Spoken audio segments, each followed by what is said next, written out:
Welcome to Truish, your soft news bulletin delivered hot off the press to you by me, Daisy Maskell. And joining me as my expert correspondent this week, it's Ollie Horn. Hello, good morning. Hello, how are you doing? Oh, that was a lovely good morning. Thank you.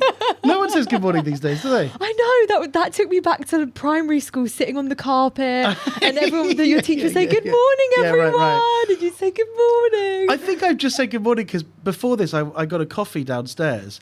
And I said, good morning. And I think it took the person by surprise. They were like, I was just expecting you to bark Americano at me. So maybe this is my thing. Maybe saying good morning could just be my thing It's now. your catchphrase. Yeah. Which is tough for a stand-up because most of my gigs are not pre-midday. Good morning. Good morning, everyone. I feel like that's like a whole TikTok series. Like you could go super viral and that could be a catchphrase Just to the start of every say good video. morning. Good morning. You're the good morning guy. But then also, if people don't say good morning, acting like a teacher. Good morning. I said good morning. Yeah. You would be a great teacher.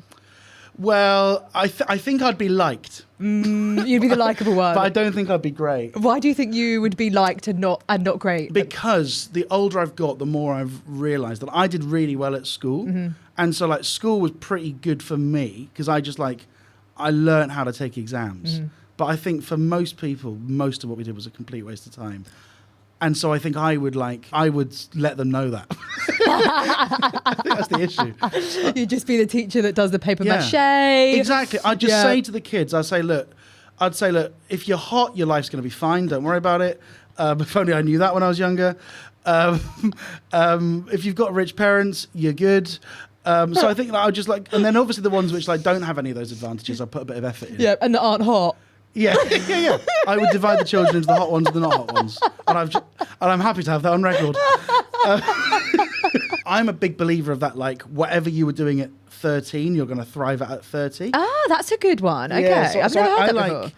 I do think that as you kind of graduate from your 20s, you start to reclaim the stuff that actually excited you as a kid. Mm-hmm. You I bet if you read back journals that you wrote when you were 13, 14, it would feel more like you now than in your 20s. Mm-hmm, mm-hmm. And so I as a kid naively believed that I'd be an actor or a comedian or I kind of thought I didn't know how I'd do it, but I thought, that's the dream. Mm-hmm. And then, the opposite happened. I trained as a lawyer and then never practiced. Did you? Yeah. Sometimes it's helpful because I've often friends in entertainment will come to me and go, oh, I've got a bit of a legal issue. Yeah. And I know that legally, because you haven't got a practicing certificate, you can't charge. So you can have some free advice. And I go, my advice will be 15 years out of date, but I'm happy to help. So what is the law that you sort of studied or practiced? Is it like planning permission? No. Intellectual property is anything sort of creative, so it's like copyright. Oh, I see. I'm down in the council. I'm in the civic centre. You're right. Yeah, I mean, I guess if a planning application came, I'd give it a go. I'm Japanese knotweed and asbestos, and you're and I'm Japanese trademarks.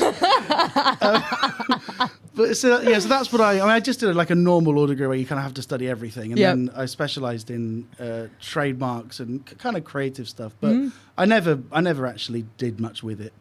I very quickly just thought, well, what I did is I've just avoided having a proper job for as long, it's not all come crumbling down yet. What a great little side quest. I love that. Ollie, what is on your docket this week? I've just toured Australia, so I've just spent a couple of months there doing the comedy festivals, and my girlfriend's Australian, and I'm very tolerant of all the cultural differences we have, because Australia, unless you go, have you been to Australia? I've never been to Australia, and I'm really intrigued to know what your experience is and what cultural differences you see in your relationship to. Well, do you think it's a real country for a start? It's too far. See, things that are very far away to me just don't really exist. I don't believe it's a real country. You've had Milo Edwards on this show. Yeah. And he has this kind of ongoing joke that Australia is the home of the banger. The song that you forget is good. And Australia just plays it. Kind of good hits from the 90s. So a good example is you'll be in like a service station and Natasha Bedingfield Unwritten will be blaring. Oh, fantastic. We wouldn't have that here. Right. Whereas so that's the kind of thing or you'll be at a garden centre and you'll be hearing, I got to get through this. Right. And so they're in a bit of a time warp in that regard. And like, I think generally like Australia is just like, if there's any Australians listening, my apologies, but it is sort of culturally 20 years behind the UK. But I mean that in a good sense too. Like, you know, as the UK has like become a bit more grotesque, Australia hasn't got there yet. Okay. Right. So I'm saying that in a good sense as well as also in a bad sense. And so often their news, like there just isn't enough going on for their news to not be things like it was raining and a postman saw that someone's laundry was out on the line, so they folded it, and that was captured on a Ring doorbell, and that's then headline news. I'm not even joking.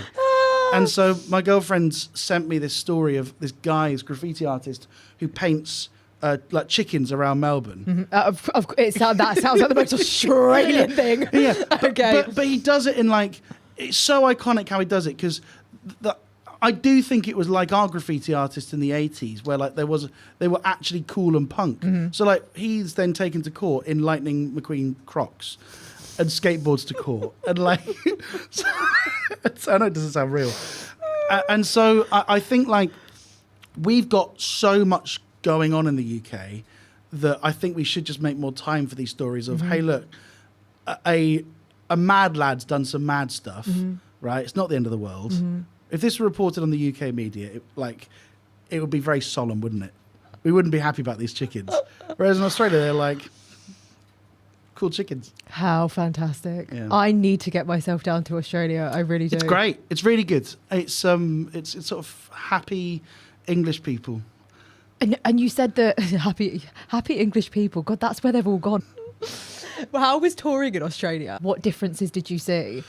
Well, firstly, like any act, I'll be marketing to people with my sensibility. So I got a lot of British people coming to my shows. I think most countries think they're a bit special. Mm-hmm. You know, like I actually have this idea for a video, which I'd love to do one day, which is I'd love to go around different countries and tell them the same jokes about their country. You know, like I'd like to go to Germany and do a gig to Germans and go, the thing about you guys is you're quite reserved, but after a couple of drinks, oh, you're crazy. And then do the same joke to the Greeks or the French. You know what I mean? That's really fun. Yeah. That's really fun. Like, basically, the observations which people think are unique to them might actually be universal, right? Like, you just go to Spain. Why do your taxi drivers drive like they've stolen their own cars? It's like, well, that could, you know, that would also work in Istanbul. I don't know. So I think there are far more similarities than differences. Yeah. What I will say, though, is the difference in Australia is it changes hugely state to state. So, like, Melbourne, very, very different kind of crowd reaction to, say, Perth in Western Australia, because they are like so far apart. And if they holiday, I guess they'd go on holiday like in Bali or, you know, I guess that's probably even easier to get to. It's probably easier to get to Indonesia than it is to get to. Oh, can you imagine? Like our version of like going to Amsterdam is Australia's version of like going to Bali. But do you not think like Americans get really jealous of us that like, true, I'm just visiting Europe? True. We're a stone's throw from King's Cross Station here. Isn't it mad that if we wanted to go for lunch in Paris, we still could? Should we go for lunch in Paris? Or should we just piss off for the rest of the weekend? Let's just get a croque monsieur. Do you know, we need to be doing stuff like that so much more. We really do, because we've got the proximity. Are you spontaneous like that? Oh, I'm too spontaneous. Oh, are you? I'm the one which like will start the group chat. I'm the one which will be like, we haven't been Thorpe Park. Okay. Let's go Thorpe Park. You're the mother hen as well? That has no, okay. I don't care. I just want it to happen. But no, I've done some like, if I think it's a good idea, I'll just do it. I mean, to give an example of my Australian girlfriend, how that came about was I met her when I was performing at the Adelaide Fringe last year, and I was due to leave the country 3 days later. And so that's what happened. I left the country 3 days later. We'd met, and I thought, oh, she's great. And so while I was on the plane back to London, using the in-flight Wi-Fi, I booked a flight back to Australia. I'm serious. Booked a flight back to Australia thinking, oh, it's probably a good idea that I see her again. That is a wonderful love story. Expensive. So did you do the stopover in between, or was it a direct flight? No, because I was like, this is stupid. I know. At the time, I knew it was stupid. I booked the cheapest flight back. And the cheapest flight back was via China through 2 cities that I don't believe that most Chinese people have heard of. I mean, it was 2 domestic layovers in China. And I remember getting to one of these airports. They'd not even. I mean, it surprised them that a foreigner was there. They were like, "We just don't know how to process you." Like, genuinely, I had to just get escorted through the airport like that. We've never had an international layover like this before. That's how, I don't know where I found these flights, but it was like there's like a secret section of Expedia for people that are desperate. And so, but there's that like theory that if you want to make a decision, toss a coin, and it's not what the coin lands on that matters. It's what you're thinking when the coin's in the air. God, you've set the standard, I tell you. People are going to be sending this to their partners, being like, hello. Like, if he wanted to, he will. Yeah. If you're not transiting in 2 miscellaneous Chinese cities, I don't want you. Oh God, just the thought of you coming out of arrivals and going back into it was literally like a revolving door. It was in the Chinese airport that no one uses. I know. Did you? I suppose you had to go through check-in, go through passport control. I kept my bag in the overhead locker. I was like, I'll be back there. Did you have to get on one of those god awful buses that take you from the plane to the terminal? Yeah. Of course, loads of that. Oh, that's so funny. But what actually happened was the flight I booked was I think like 2 days after I got back to London. Yeah. So I just had kind of 2 days here and those 2 days felt like that period between Christmas and New Year. And I was like, mentally, I'm still in Australia. What's it called? Twixmas, I think people call it. Oh, do they? I think so, yeah. It's between you had your very all I know is I was eating a lot of chocolate. I was mainlining cheese straight out of the fridge. God, that's a bit of fun. Yeah. That is hilarious. Jesus Christ.